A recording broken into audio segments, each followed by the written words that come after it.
கண்ணியமிக்க சகோதர சகோதரிகளே, சென்ற சில வகுப்புகளில்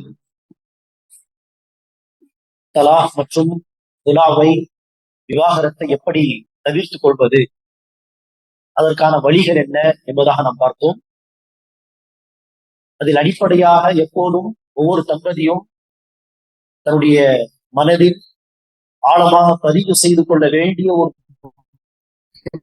விஷயம், இந்த திருமண உறவு என்பது சாதாரண உறவு கிடையாது.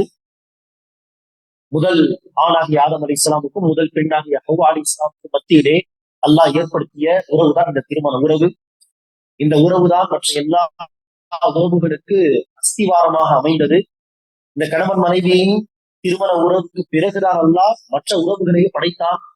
இந்த திருமண உறவை அல்லாஹ் குர்ஆனில் தன்னுடைய ஒரு அத்தாட்சி என்பதாக சொல்கிறான்.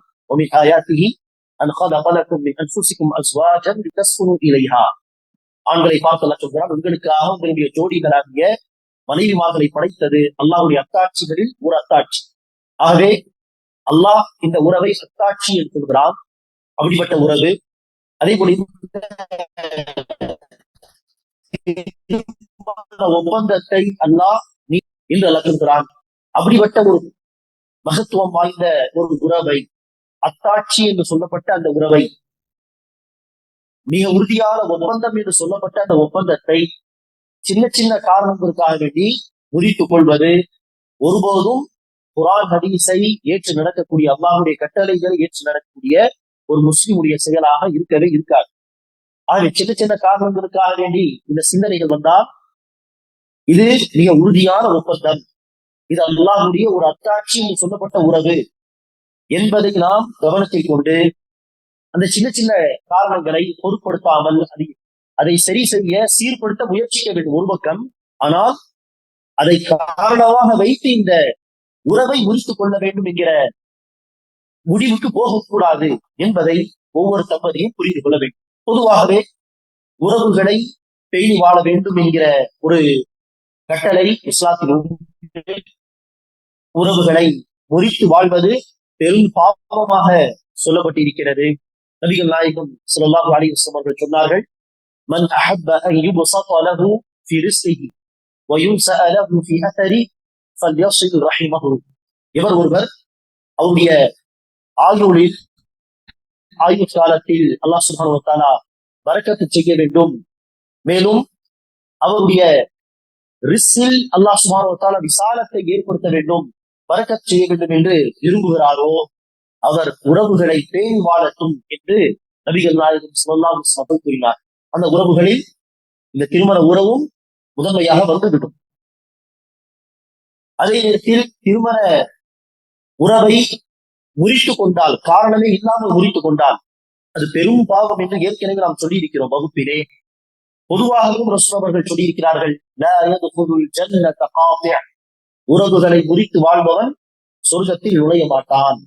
ஆகவே திருமண உறவு என்கிற இந்த கணவன் மனைவியின் உறவை பேணி வாழ்ந்தால் பாருங்கள், எத்தனை உறவுகள், இந்த ஒரு உறவு காரணமாக எத்தனை உறவுகள் அங்கு பேணப்படுது. மாமனார் மாமியாருடைய உறவு, ஹஸ்பண்டுடைய கணவருடைய அண்ணன் தம்பி அக்கா தங்கச்சி என்கிற உறவுகள், மனைவியுடைய அண்ணன் தம்பி அக்கா தங்கச்சி என்கிற பல உறவுகள்.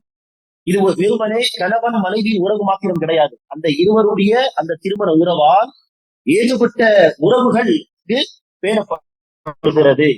அந்த ஒரு உறவை முறித்துக் கொண்டால் அதோடு பல உறவுகள் தானாக முறிக்கப்படும்.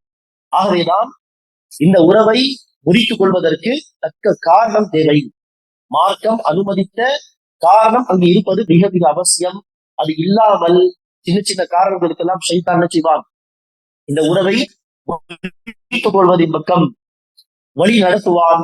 ஆனால் அந்த நேரத்திலே ஒரு உண்மையான முஸ்லிம் உறவுகளுடைய முக்கியத்துவம் என்ன, குறிப்பா இந்த திருமண உறவின் முக்கியத்துவம் என்ன என்பதை எல்லாம் கவனத்தில் கொண்டு அந்த விவாகரத்து என்கிற அந்த முடிவை பெரும்பாலும் தவிர்த்துக் கொள்ள வேண்டும். சரி, மார்க்கம் சில காரணங்களை, இந்தந்த காரணங்கள் இருந்தால் திருமண உறவை முறித்துக் கொள்ள வேண்டும் என்று மார்க்கமே சொல்கிறது. அப்படிப்பட்ட காரணங்கள் இருந்தால் அங்கு நிச்சயமாக தலா என்கிற முடிவுக்கு அல்லது புலா என்கிற முடிவுக்கு வந்தே ஆக வேண்டும். இதுவரை நாம் பார்த்ததெல்லாம் எப்படி புலாவை தலாகை தவிர்த்துக் கொள்வது, அதற்கான வழிகள் என்ன. ஆனால் கணவனிடத்திலோ அல்லது மனைவியிடத்திலோ சில காரணங்கள் அது மார்க்கம் புலா கொடுப்பதற்கு அல்லது புலா வாங்குவதற்கு அல்லது தலா சொல்வதற்கு இது தக்க காரணம் என்று சொல்கிறது என்று சொன்னால் அங்கு அவசியம் புலா அல்லது தலாக்குடைய முடிவுக்கு அந்த தம்பதிகள் வந்தாக வேண்டும். அந்த காரணங்கள் என்ன என்று பார்த்தால், சுருக்கமாக சொல்வதா இருந்தால், எந்த பிரச்சனையில் கணவனுடைய அல்லது மனைவியுடைய அதே போல் பிள்ளைகளுடைய மார்க்கம் பாதிக்குமோ, அவர்களுடைய மறுமை பாதிக்குமோ பெரிய அளவில், அப்படிப்பட்ட எல்லா காரணங்களும் தலாக் கொடுப்பதற்கு அனுமதிக்கப்பட்ட காரணம், புலா வாங்கிக் கொள்வதற்கு அனுமதிக்கப்பட்ட காரணம். மனைவியிடத்தில் இருக்கக்கூடிய ஒரு பிரச்சனை காரணமாக கணவனுடைய மார்க்கம் பாதிக்கும், மறுமை பாதிக்கும், அல்லது பிள்ளைகள் இருந்தால் பிள்ளைகளுடைய மறுமை பாதிக்கும் என்று சொன்னால் கணவர் தலாக் கொடுக்க வேண்டும் என்கிற அந்த முடிவுக்கு வந்தாக வேண்டும். அல்லது கணவரிடத்தில் இருக்கக்கூடிய ஒரு பிரச்சனை காரணமாக மனைவியுடைய மறுமை வாழ்க்கை பாதிக்கும், மனைவியுடைய மார்க்கம் தீன் பாதிக்கும், அல்லது பிள்ளைகளுடைய தீன் பாதிக்கும், மறுமை பாதிக்கும் என்று சொன்னால் மனைவி அவசியம் புலா பெற்றுக் கொள்ளலாம் என்கிற முடிவுக்கு வந்தாக வேண்டும். ஏற்கனவே அதற்கு ஒரு உதாரணத்தை நாம் சொன்னோம் வகுப்பிலே. ஒரு பெண்மணி சாபித் பின் கைஸ் என்கிற ஒரு சாதியுடைய பெண்மணி மனைவி ரசூலிடம் சொன்னார்கள், யா ரசூலல்லாஹ், எனக்கு புலா வேண்டும். நான் என்னுடைய கணவராகிய சாபித்துடைய மார்க்கத்தை குறித்தோ அவர்களுடைய கேரக்டர் குறித்தோ நான் குறை சொல்லவில்லை. அவர் மார்க்க ரீதியாகவும் கேரக்டர் வைஸ் அவர்களுடைய நற்குணங்கள் என்று பார்த்தாலும் மிக சிறந்த ஒரு மனிதர். நான் அதை குறித்து எந்த ஒரு குறையும் சொல்லவில்லை. ஆனால் வேறு சில உடல் ரீதியான சில பிரச்சனைகள் இருந்தது அவருடைய கணவருக்கு. அதன் காரணமாக இந்த பெண்மணிக்கு என்னது மன உளைச்சல், என்ன இப்படிப்பட்ட ஒரு வாழ்க்கை அமைந்து விட்டதே என்கிற ஒரு சிந்தனை தொடர்ந்து. அதற்காகவே இந்த பெண்மணி சொன்னார்கள், யா ரசூலல்லாஹ், இருந்தாலும் மார்க்க ரீதியாக அஹ்லாக் ரீதியாக என்னுடைய கணவர் விஷயத்தில் எந்த ஒரு குறை சொல்ல முடியாது என்று சொன்னாலும் அவரோடு சேர்ந்து வாழும் பொழுது நான் எங்கு நன்றி கெட்டவளாக ஆகிவிடுவேனோ என்கிற ஒரு பயம் ஏற்படுகிறது என்று சொன்னார். அந்த கணவருக்கு உடல் ரீதியாக சில பிரச்சனைகள் இருக்க தொடர்ந்து வாழும் பொழுது என்ன இப்படி ஒரு வாழ்க்கை கொடுத்து விட்டார் என்று அல்லாஹ்வுடைய நியமத்துகளை மறந்து விடுவது. அந்த கணவரும் மற்ற எல்லா விஷயத்திலும் நல்ல வாழ்க்கை கொடுத்து இருக்கிறார், அந்த கணவருக்கும் நன்றி கெட்டவளாக இருப்பது என்கிற அந்த விஷயத்தை வெறுத்து அந்த பெண்மணி சொன்னார்கள், யா ரசூலல்லாஹ், இஸ்லாத்தை ஏற்றுக்கொண்ட பிறகு குஃப்ரை நன்றி மறப்பதை நான் வெறுக்கிறேன். இதே வாழ்க்கையை நான் தொடர்ந்தால் அல்லாஹ்வுக்கும் சரி கணவருக்கும் சரி நன்றி கெட்டவளாக நான் ஆகிவிடுவேன். அதற்காக வேண்டி எனக்கு புலா தேவை என்று சொன்னார். ஆக அந்த பெண்மணி பாருங்கள் எந்த விஷயத்தை வைத்து பயந்தார்கள், தன்னுடைய மார்க்கத்தை குறித்து, தன்னுடைய மறுமை வாழ்க்கை குறித்து.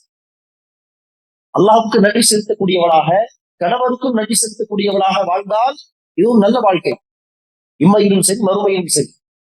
ஆனால் ஏதோ ஒரு குறிப்பிட்ட ஒரு பிரச்சனையின் காரணமாக அதை அலட்சியம் காட்டி அதை பொருட்படுத்தாமல் வர முடியவில்லை.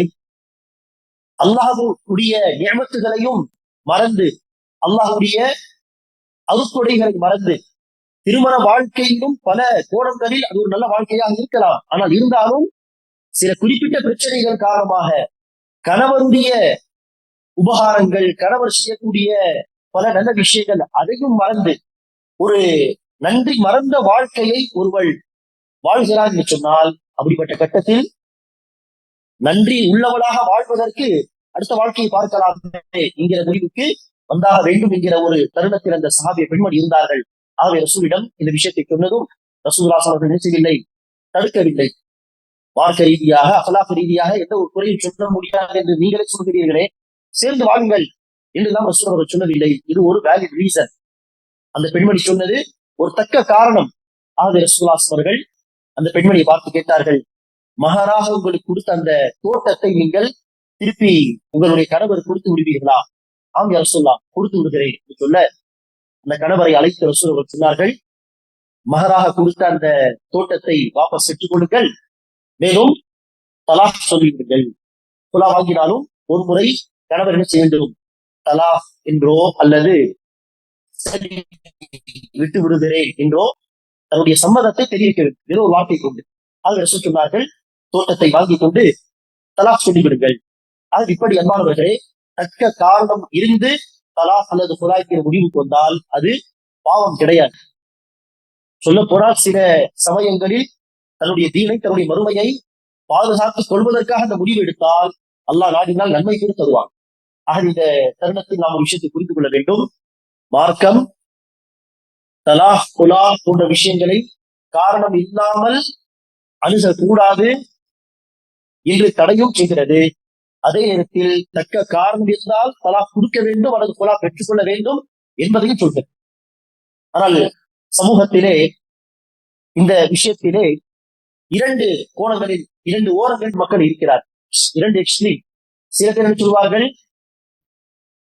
சின்ன சின்ன காரணத்திற்கு தலாக் கொடுத்து விடு, சின்ன சின்ன காரணத்திற்கு தன்னுடைய சொந்த மகளுக்கு நினைச்சுவார்கள், குலா வாங்கிக்கொள், எந்த ஒரு பிரச்சனையும் கிடையாது, உன்னை வளர்க்கக்கூடிய, இன்னும் வீட்டில் உன்னை சிறு பிள்ளையாகவே பார்த்துக் கொள்ளக்கூடிய சக்தி எல்லாம் நம்ம கொடுத்திருக்கிறார் என்று தூண்டி விடுவது சின்ன சின்ன காரணத்திற்கு. இது ஒரு எக்ஸ்ட்ரீம், இதுவும் தவறு. அதே நேரத்தில் சில பேர் சொல்வார்கள், திருமணம் முடித்து போய்விட்டால் என்ன நடந்தாலும் பேசக்கூடாது, அந்த திருமண உறவை முடித்துக் கொள்ளவே கூடாது.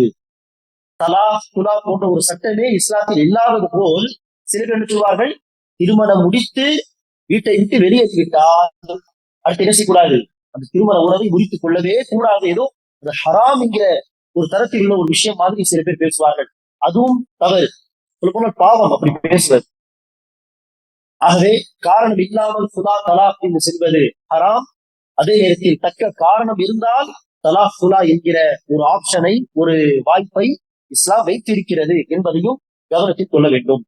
ஆகவே இஸ்லாம் சொல்லக்கூடிய தலாக் அல்லது குலாவுக்கு இஸ்லாம் சொல்லக்கூடிய முக்கிய காரணம் என்ன என்று பார்த்தால், கணவருடைய அல்லது மனைவியுடைய கொள்கை சரியில்லை என்று சொன்னால், உதாரணத்திற்கு ஷிர்கான கொள்கை இருக்கிறார்கள், குஃப்ரான ஒரு கொள்கையில் இருக்கிறார்கள், குஃப்ரான ஒரு சிந்தனையில் இருக்கிறார்கள் என்று சொன்னால் அவசியம் ஆரம்பத்தில் சொல்லி பார்க்க வேண்டும், இது தப்பான கொள்கை, இது விட்டு குர்ஆன் ஹதீஸின் பக்கம் வாருங்கள் என்று அழைக்க வேண்டும்.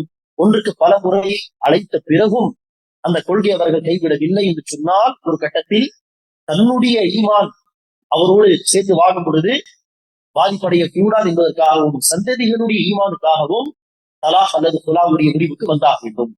ஆகவே ஒரு முக்கியமான காரணம், கொள்கை ரீதியான பிரச்சனை இருந்தால் கணவரிடத்திலோ அல்லது மனைவிடத்தில். அதே போல்தான் அஃலாக் விஷயத்தில் பெரிய பிரச்சனை ஏதாவது இருந்தால் அல்லாஹ் பாதுகாக்க வேண்டும். கணவரோ அல்லது மனைவியோ விபச்சாரம் செய்யக்கூடியவராக இருக்கிறார்கள் என்று சொன்னார், ஆரம்பத்தில் என்ன செய்யலாம், உபதேசம் செய்து தௌபா செய்யும்படி சொல்லலாம். ஆனால் மீண்டும் மீண்டும் அந்த பாவத்தை செய்கிறார்கள் என்று சொன்னால் அப்போது குலா அல்லது தலாக் என்கிற முடிவுக்கு வந்தாக வேண்டும்.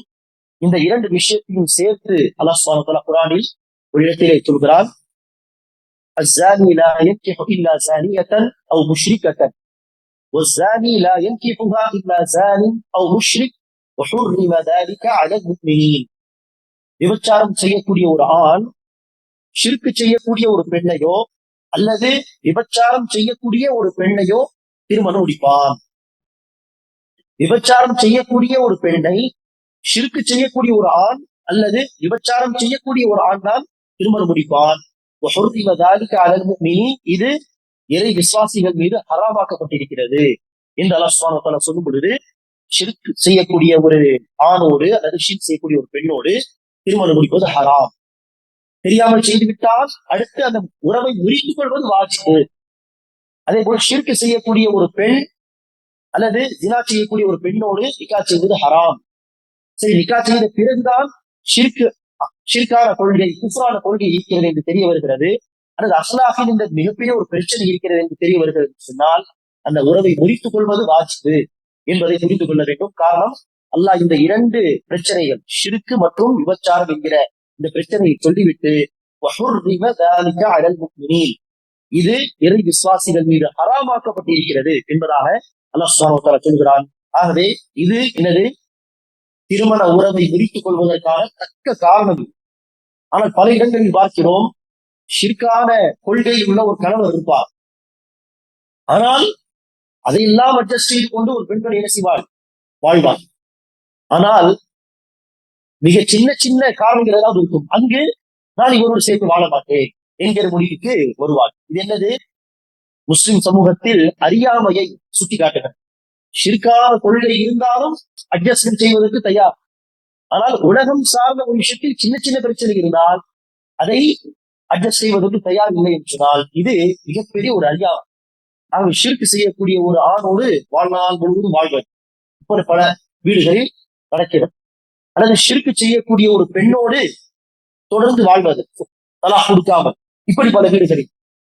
ஆக எவ்வாறவர்களே, இது எல்லாமே தலாக் குலா தொடர்பாக மார்க்கம் சொல்லக்கூடிய சட்டங்கள் மக்களுக்கு தெரியவில்லை. அதை குறித்த அறியாமைதான் சுட்டிக்காட்டுகிறது. தக்க காரணம் இருந்தும் அதை அடிப்படையாக வைத்து குலா தலாக் என்று போகாமல் தொடர்ந்து அந்த திருமண வாழ்க்கையில் வாழ்வதையும், தக்க காரணம் இல்லாமல் சின்ன சின்ன விஷயத்துக்கு தலாக் கொடுப்பது, குலா வாங்கிக் கொள்வது என்பதையும் இந்த சமூகத்தில் பார்க்கிறோம். அதற்கு தலாக் குலாவுடைய சட்டங்களை எல்லாம் மக்களுக்கு எடுத்து சொல்ல வேண்டிய கடமை உண்டு. ஒவ்வொரு தம்பதியும் இந்த சட்டங்களை தெரிந்து கொள்ள வேண்டிய அவசியமும் உண்டு. சரி, தக்க காரணத்தின் அடிப்படையில் ஒரு ஆண் பெண்ணுக்கு தலாக் சொல்லிவிட்டார், அல்லது ஒரு பெண் தன் கணவரை விட்டு குலா வாங்கிக் கொண்டாள் என்று சொன்னால், அடுத்து அல்லாஹ்வுடைய அந்த கதரை, விதியை உறுதியாக நம்பிக்கை கொண்டவர்களாக இருந்து பொறுமையை கடைபிடிக்க வேண்டும்.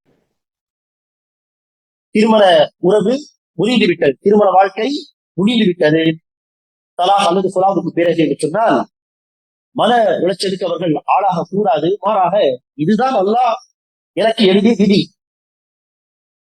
என்னதான் நானோ அல்லது மற்ற மக்களோ முயற்சி செய்திருந்தாலும் இந்த குலா அல்லது தலாகை தவிர்க்க முடியாது. அல்லாஹ் விதி எழுதிவிட்டால் அது நடந்துவிட்டது என்பதாக நினைத்துக் கொண்டு பொறுமையை கடைபிடிக்க வேண்டும்.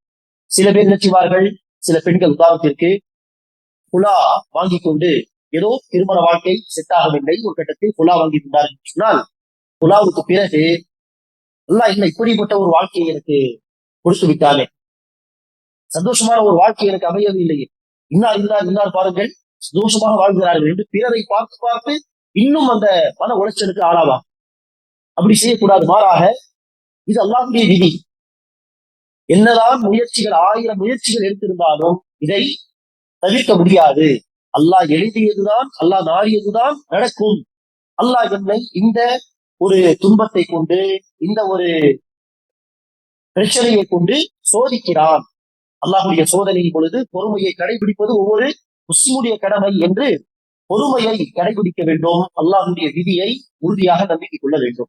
அல்லாஹ் சுப்ஹானஹு வ தஆலா சொல்கிறார், வலபுலூக்கும் பிஷ்ஷர்ரி வல் கைரி ஃபித்னா, நாங்கள் நன்மையை கொண்டும் தீமையை கொண்டும் உங்களை நிச்சயமாக சோதிப்போம். ஆகவே சிலரை அல்லாஹ் சுப்ஹானஹு வ தஆலா சந்தோஷமான திருமண வாழ்க்கை கொடுத்து சோதிக்கிறார், அதுவும் சோதனை தான். சிலருக்கு அல்லாஹ் சுப்ஹானஹு வ தஆலா குலா அல்லது தலாக் என்று இந்த திருமண வாழ்க்கையை முடிக்க வைத்து சோதிக்கிறார். இரண்டும் சோதனை. சந்தோஷமாக வாழ்ந்தால் மட்டும் அவர்களுக்கு சோதனை இல்லை, அப்படி கிடையாது. சந்தோஷமான திருமண வாழ்க்கையும் சோதனை தான். யாருக்கு அந்த சந்தோஷமான திருமண வாழ்க்கை அமையவில்லையோ, தலாக் அல்லது குலா என்று அந்த திருமண வாழ்க்கை முடிந்து விட்டதோ, அதுவும் சோதனை தான். எல்லோரும் ஒவ்வொரு நொடியும் சோதனையில் தான் இருக்கிறார்கள் என்பதை புரிந்து கொள்ள வேண்டும். ஆகவே தலாக் கொடுத்து திருமண வாழ்க்கை முறித்துக் கொண்டவர்கள் அல்லது குலா வாங்கி திருமண வாழ்க்கை முடித்துக் கொண்ட பெண்கள் பொறுமையை கடைபிடிக்க வேண்டும். அடுத்து ஒரு நல்ல வாழ்க்கையை அல்லாஹ்விடத்தில் எதிர்பார்க்க வேண்டும், ஆதரவு வைக்க வேண்டும். அப்படியே தொடர்ந்து பிரச்சனைகளில் திருமண வாழ்க்கை இல்லாமல் சோதனைகள் வாழ்வார்கள் என்றெல்லாம் எந்த ஒரு கட்டாயமும் கிடையாது. மாறாக அல்லாஹ்விடத்தில் ஆதரவு வைக்க வேண்டும். சில சஹாபா பெருமக்களும் இப்படி எல்லாம் திருமண வாழ்க்கை சரியாக அமையாத ஒரு சூழலில் தலாக் அல்லது குலா வாங்கி இருக்கிறார்களா இல்லையா? ஏற்கனவே சம்பவத்தை சொன்னோம். அதே போல்தான் ரசூலுல்லாஹ் அவர்களுடைய வளர்ப்பு பிள்ளை ஸைத் பின் ஹாரிஸா ரலியல்லாஹு அன்ஹு, ஸைத் பின் ஹாரிஸா ரலியல்லாஹு அன்ஹு அவர்கள் ஆரம்பத்தில் ஸைனப் பின்த் ஜஹஷ் என்கிற சஹாபிய பெண்மணியை திருமணம் முடித்தார். ஆனால் ஸைத் பின் ஹாரிஸாவுக்கும் ஸைனப் பின்த் ஜஹஷுக்கும் திருமண வாழ்க்கை சரியாக அமையவில்லை. அடிக்கடி பிரச்சனைகள். ஒரு கட்டத்தில் ஸைத் பின் ஹாரிஸா தலாக் சொல்லிவிடலாம் என்கிற ஒரு முடிவுக்கு வருகிறார். அப்போதுதான் அல்லாஹ் சுப்ஹானஹு வ தஆலா செய்தார், நபிகள் நாயகம் ஸல்லல்லாஹு அலைஹி வஸல்லம் அவர்களுக்கு குர்ஆனுடைய ஒரு வசனத்தை இறக்கி வைத்து, அஹ்ஸாப் சூராவுடைய ஒரு வசனத்தை இறக்கி வைத்து கட்டளையிட்டால், ஸைது தன்னுடைய மனைவி ஸைனப் பின்த் ஜஹஷுக்கு தலாக் சொன்ன பிறகு, நபியே நீங்கள் ஸைனபை திருமணம் முடித்துக் கொள்ளுங்கள். நபி ஸல்லல்லாஹு அலைஹி வஸல்லம் அவர்கள் தன்னுடைய ஒரு பிள்ளை மாதிரி ஸைத் பின் ஹாரிஸாவை வளர்த்தார். வளர்ப்பு பிள்ளை. அந்த காலத்தில், அறியாமை காலத்தில் வளர்ப்பு பிள்ளையை சொந்த பிள்ளை மாதிரி பார்ப்பார். ஆனால் இஸ்லாம் என்ன சொல்கிறது? வளர்ப்பு பிள்ளைகள் சொந்த பிள்ளைகளாக ஆகிவிட முடியாது. ஒருவருக்கு ஒரு தந்தை தான். அந்த தந்தையுடைய பெயரை வைத்துதான் அழைக்க வேண்டும். வளர்த்தவர்கள் என்ன ஆக முடியாது? தாயோ தந்தையோ ஆகிவிட முடியாது. அவர்கள் வளர்த்தவர்கள், அவ்வளவுதான். ஆகவே வளர்ப்பு பிள்ளை, சொந்த பிள்ளை, வளர்ப்பு பிள்ளையுடைய மனைவி, சொந்த மருமகள் அப்படியெல்லாம் கிடையாது என்பதை, அந்த அறியாமை கால அந்த பழக்க வழக்கத்தை நொறுக்குவதற்கு அல்லாஹ் என்ன செய்தான்? ஸைதுடைய அந்த தலாக் விடப்பட்ட அந்த மனைவியை அடுத்து நீங்கள் நிக்கா செய்ய வேண்டும் என்று அல்லாஹ் சுப்ஹானஹு வ தஆலா வசனத்தை இறக்கி வைத்தான். ஆகவே இந்த உதாரணத்தை பாருங்கள். சஹாபா பெருமக்கள் சில பேர் தலாக் கொடுத்து பிரிந்திருக்கிறார்கள், சில பெண்மணிகள் சுலாவாக்கி பிரிந்திருக்கிறார்கள். ஆகவே இது தவிர்க்க முடியாத நேரங்களில் இதை கையாள வேண்டும், வேறு வாய்ப்பில்லை. அப்படி தலாக் அல்லது சுலா ஆகிவிட்டால் பொறுமையை கடைபிடிக்க வேண்டும். அதே நேரத்தில் அடுத்து அல்லாஹ் சுப்ஹானஹு வ தஆலா ஒரு நல்ல வாழ்க்கையை அமைத்து தருவான் என்கிற ஒரு ஆதரவு வைக்க வேண்டும். நம்பிக்கை இழக்கக்கூடாது. ஆண்கள் பெரும்பாலும் அடுத்தடுத்து இதனுடைய வேலைகள் என்று போய்விடுவார். பல பெண்களை இந்த விஷயத்தில் நாம் பார்க்கிறோம். சுலா வாங்கி கொண்ட பிறகு குறிப்பாக சுத்தி பல பெண்களை நல்ல திருமண வாழ்க்கை அவர்கள் வாழ்கிறார்கள். அவர்களுக்கு ஒரு ஃபேமிலி உண்டு, பிள்ளைகள் உண்டு, ஒரு நல்ல மேரேஜ் லைஃப் என்று சொன்னால், அத்தகைய பெண்களை பார்த்து இன்னும் ஸ்ட்ரெஸ், டிப்ரெஷனுக்கு ஆளாகும். அப்படி செய்யக்கூடாது. அல்லாஹ் அவர்களை ஒரு சந்தோஷமான வாழ்க்கை கொடுத்து சோதிக்கிறான். அல்லாஹ் எனக்கு ஒரு துன்பத்தை கொடுத்து சோதிக்கிறான். இருவரும் சோதனையில் தான் இருக்கிறோம் என்பதை மறந்துவிடக் கூடாது. சமீபத்தில் சில வாரங்கள் முன்பு ஒரு சகோதரர் வந்து சொல்கிறார், ஒரு பெண்மணி சுலா வாங்கி தன்னுடைய தாயுடைய வீட்டில் இருக்கிறார்கள். ஒரு 2 பிள்ளைகளும் உண்டு. தன்னுடைய பிள்ளைகளையும் பார்த்துக் கொள்வதில்லை. வீட்டில் தாய் தந்தையை பார்த்துக் கொள்வது, அவர்களுக்கு சிதுமதி செய்வது விடுங்கள், தாயை போட்டு அடிப்பது, திட்டுவது என்றெல்லாம் பல பிரச்சனைகளை செய்து கொண்டிருக்கிறார்கள். என்ன இது குறித்து மார்க்கம் என்ன சொல்கிறது என்று விசாரிப்பதற்காக வேண்டி வந்தார். அது அந்த சகோதரர் சொல்கிறார், சுலா வாங்கி வந்த பிறகு குறிப்பாக அந்த பெண்ணுடைய மூத்த சகோதரிகள் அவர்களெல்லாம் மேரேஜ் லைஃப் வாழ்ந்து கொண்டு வருகிறார்கள். அவர்களை பார்த்து பார்த்து இன்னும் அவர்களுக்கு மன உளைச்சல் அதிகமாகிறது. ஆகவேதான் அவர்களுடைய இந்த பிஹேவியர், அவர்களுடைய இந்த நடைமுறை மாறுகிறது ஒவ்வொரு நாளும் என்பதாக சொன்னார்கள். ஆகவே ஒரு உண்மையான அல்லாஹ்வை நம்பிக்கை கொண்ட பெண்மணியாக இருந்தால் இப்படி செய்யக்கூடாது. மாறாக அல்லாஹ் சுப்ஹானஹு வ தஆலா நாடியதுதான் நடக்கும். அவர்களுக்கு அல்லாஹ் இதை நாடி இருக்கிறான், எனக்கு அல்லாஹ் இந்த ஒரு சோதனை நாடி இருக்கிறான். அல்லாஹ் சுப்ஹானஹு வ தஆலாவுடைய இந்த விதியை நம்பிக்கை கொள்வது அவசியம். மேலும் பொறுமையாக இருப்பது அவசியம். அடுத்த கட்டம், அல்லாஹ் ஒரு நல்ல வாழ்க்கையை கொடுப்பான் என்று எதிர்பார்ப்பது, ஆதரவு வைப்பதும் அவசியம். இதுதான் என்னுடைய கடமை என்பதாக அவர்கள் தன்னுடைய சிந்தனைகளை பக்குவப்படுத்திக் கொள்ள வேண்டும். தவறான டைரக்ஷனில் போகக்கூடாது. ஷைத்தான் அவசியம் என்ன செய்வான்? அவள் பார் எப்படிப்பட்ட வாழ்க்கை அமைந்திருக்கிறது, உனக்கு பார்த்தால் சிறு வயதிலும் உனக்கு தொடர்ந்து பிரச்சனைகள் தான், அப்படி என்னென்னவோ சிந்தனைகள் போடுவான். அவளும் உன்னுடைய அக்காதானே, தங்கச்சி தானே, அவர்களுக்கு இப்படிப்பட்ட ஒரு வாழ்க்கை அமைந்திருக்கிறது, உனக்கு மாத்திரம் ஏன் இந்த பிரச்சனைகள் என்று அல்லாஹுக்கு எதிராக, அல்லாஹுடைய விதிக்கு எதிராக எல்லாம் பல சிந்தனைகளை நோக்கி ஷைத்தான் அழைப்பான், வஸ்வசாக்கள் போடுவான். ஆனால் ஆணாக இருக்கட்டும், பெண்ணாக இருக்கட்டும், அந்த சமயங்களிலே மிக கவனமாக செயல்பட வேண்டும். அல்லாஹ் சுப்ஹானஹு வ தஆலாவுடைய நாட்டத்தை மீறி எதுவும் நடக்காது. இது அல்லாஹ்வுடைய நாட்டம். பொறுமையாக இருப்பது என்னுடைய கடமை என்பதாக எடுத்துக்கொள்ள வேண்டும். இப்னு அப்பாஸ் ரலியல்லாஹு அன்ஹு அவர்களுக்கு நபிகள் நாயகம் ஸல்லல்லாஹு அலைஹி வஸல்லம் அவர்கள் உபதேசம் செய்யும் பொழுது சொன்னார்கள், நான் உனக்கு சில வார்த்தைகளை சொல்லித் தருகிறேன், அதை கவனமாக கேள், அதை கற்றுக்கொள். மக்கள் எல்லாம் ஒன்று சேர்ந்து உனக்கு நன்மை செய்ய வேண்டும் என்று நாடினாலும் அல்லாஹ் எவ்வளவு நன்மையை உன்னுடைய விதியில் எழுதியிருக்கிறானோ அதை மீறி அவர்களால் உனக்கு நன்மை செய்து விட முடியாது. وَاعْلَمْ أَنَّ الْأُمَّةَ لَوْ اجْتَمَعَتْ عَلَى أَنْ يَنْفَعُوكَ بِشَيْءٍ لَمْ يَنْفَعُوكَ إِلَّا بِشَيْءٍ قَدْ كَتَبَهُ اللَّهُ لَكَ. அதேபோல் மக்கள் எல்லாம் ஒன்று கூடி உனக்கு தீங்கிழைக்க வேண்டும் என்று நாடினாலும் முயற்சித்தாலும் அல்லாஹ் உங்களுடைய மீது எவ்வளவு தீமையை நஷ்டத்தை எழுதிவிட்டாலும் அதை தாண்டி அவர்களால் எந்த ஒரு நஷ்டத்தையும் ஏற்படுத்தி விட முடியாது. ولو اجتمعت على ان يضروك بشيء لم يضروك الا بشيء قد كتبه الله عليك رفعت الاقلام وجفت الصحف. அல்லாஹ் விதியை எழுதி முடித்து விட்டார்.